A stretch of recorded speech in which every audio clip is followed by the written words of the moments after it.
Hello, my name is Seabourn Henry. I'm the geologist on board Seabourn venture.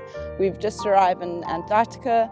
We're at the Naze on James Ross Island, and it's geologically a very interesting spot to be. We are currently sitting on a shallow marine environment which was deposited about 65 million years ago. It's a great site to find some shallow marine fossils such as ammonites and bivalves.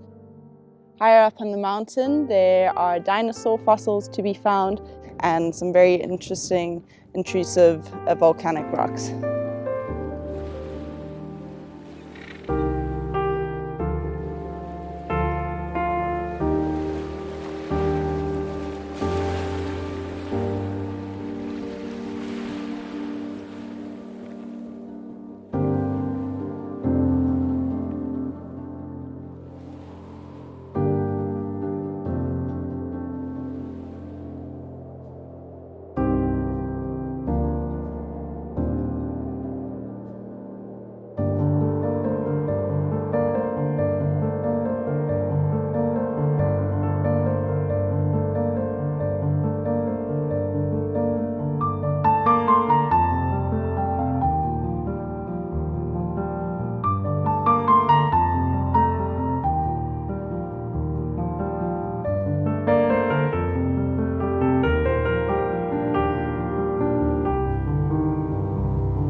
Well, good morning. My name is Dr. Sean Todd. I'm part of the expedition team here.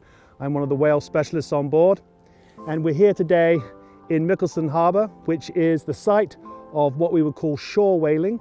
Back in the day, you can imagine the bay would have steamships or sailing ships that were processing whales. And sometimes the whales were also brought to shore to be flensed as well. In those days, they were just looking for the meat and for the blubber. They didn't know how to process the bones at that point, so the bones were just discarded.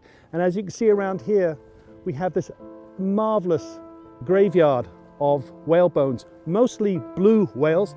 They would bring the whales in here, cut them up, process the fat and the meat in these giant cauldrons, or either on board or on shore, and they would render the oil.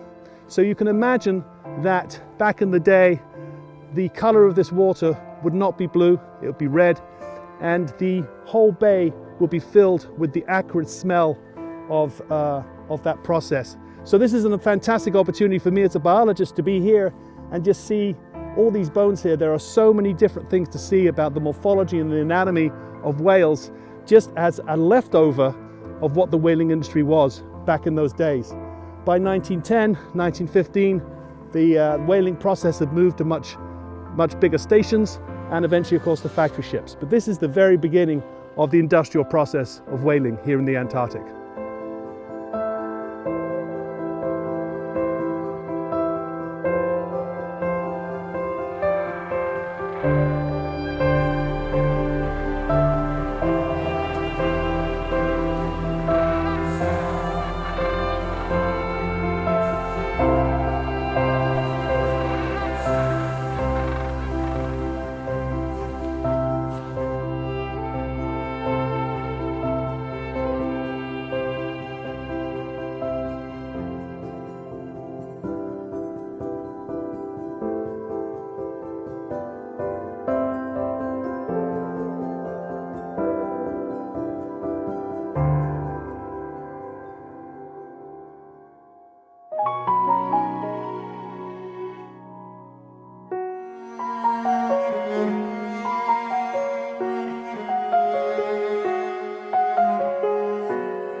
Welcome to, well, snowy Port Charcoal. I'm Will Wagstaff, one of the expedition team. I'm normally talking about birds, and that's my forte.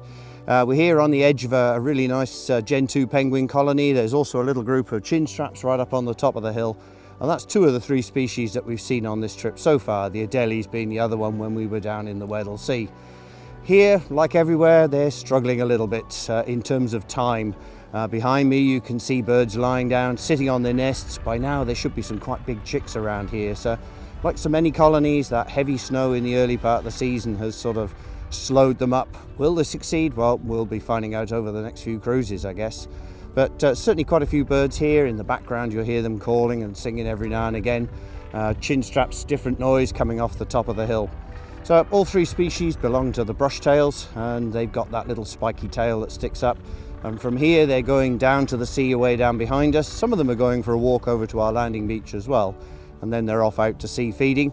So they're picking the rocks to come up and nest on at the early part of the season. The rocks are the first bit to get clear in the year, so that's really why you want to get up here first. Most dominant birds in up on the top, but little collections of them scattered all around here, and as I say, sort of a little bit later than they should be, so we'll see how they go.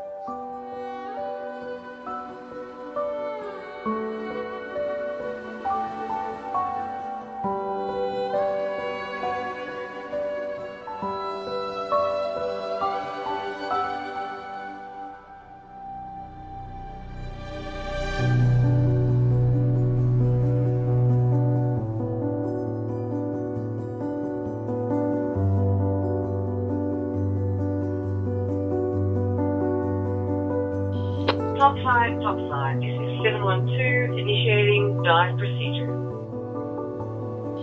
Topside, this is 712, my hatch is closed, locked and secured. My oxygen is on and flowing, ready to set timer on your mark.